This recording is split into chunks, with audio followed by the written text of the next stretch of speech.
This morning from Washington by former DNC senior advisor Steve McMahon, and with us at Post 9 for more reaction, informal Trump campaign advisor and CNBC contributor Larry Kudlow. Gentlemen, good morning. Larry, when we spoke last night, futures were limit down. You were suggesting maybe there would need to be some massaging of markets today. Not necessary. I know. It really came back fast.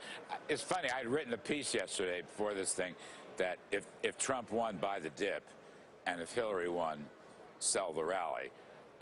Little did I know, I get it right about once every 6 years. But you're right, things stabilize pretty fast. Look, I'll just say this very briefly. Steve may disagree and so forth. Donald Trump, there is a lot of ambiguity on protectionism in trade. I get that, okay, and I think that's going to hang over for a while.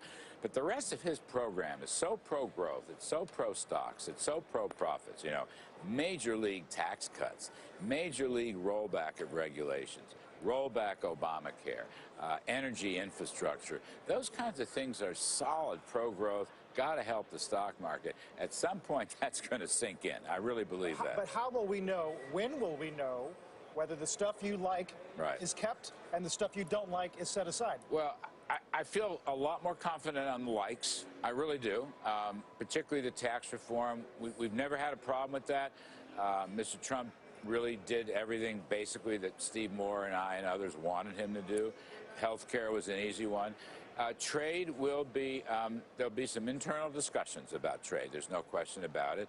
My own sense is, and I have not talked to anybody, well, that's not true, but I've not talked to Mr. Trump, certainly.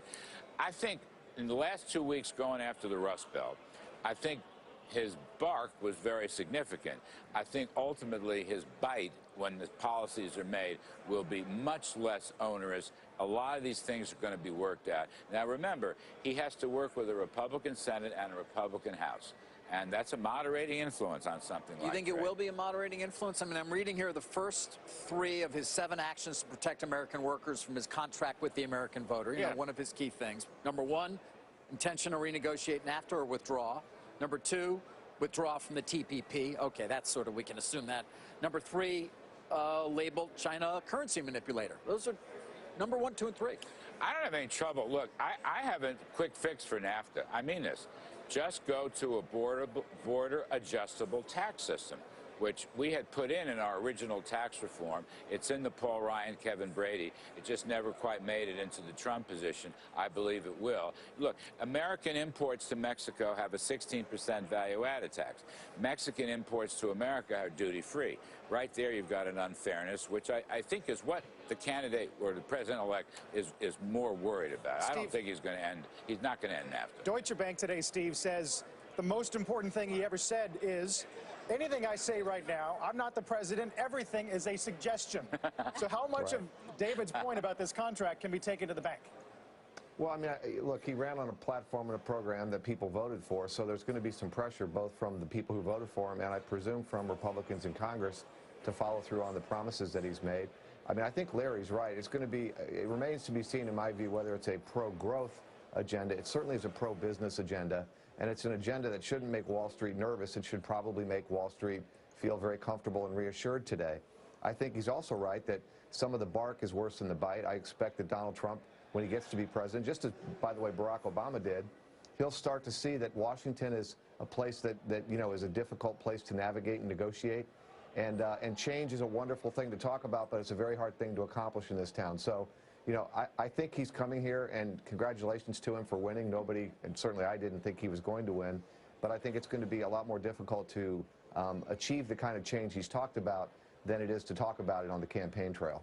And Larry, one thing that factors in, I just wanted to ask you, is we're hearing from investor after investor, including Art Cashin at the top of the hour, that one of the key factors for investors that they want to see is credible appointments in the cabinet and people around him to advise him. He's the ultimate outsider, billionaire businessman coming in. Your sense is? Well, look, you know, years ago when I worked with Reagan, this was the same. It's almost like an instant replay.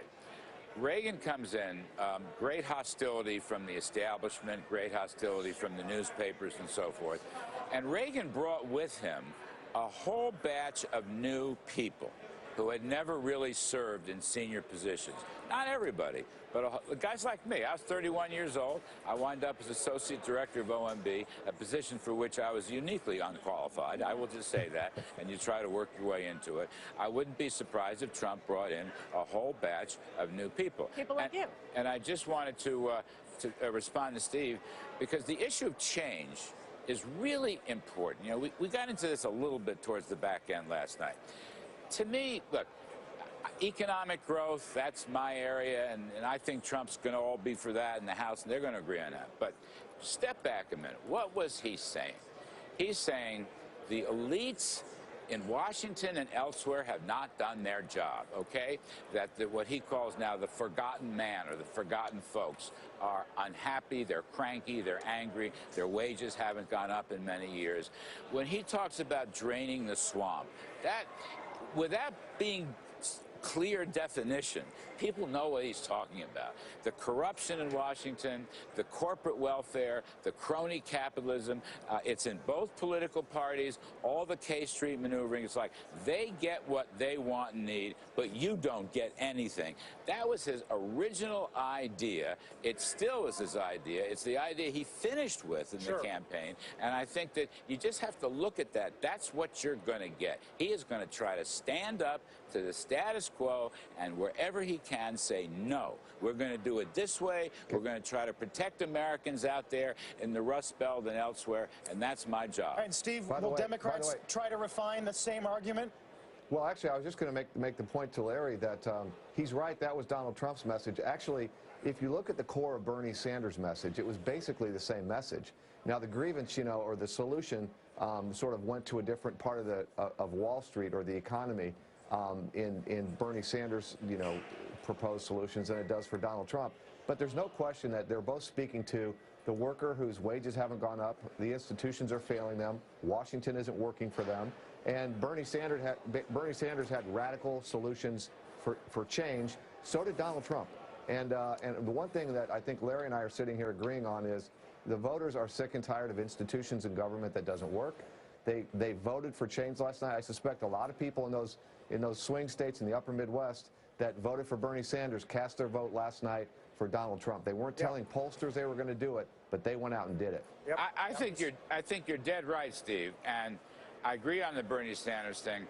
And again, I'll just say, to understand what happened last night and to try to forecast what's going to happen in the months ahead as the government has put together the policies, it's going to be all about change, and change that only an outsider can bring. That is the guts of Mr. Trump's message. And yeah, I hope he listens to guys like me, and he can listen to a lot of people, but they want change. The folks, as Bill O'Reilly calls them, the folks. And the folks want change. And you know what? So do I. I want change, damn it. They're killing me here. I look like I don't want change, but I want change. I want change. Larry, thanks so much. Steve, it's good to see you. Good to see you, Steve McMahon. Take good care, to see Larry. you, buddy. Yep. Thank you.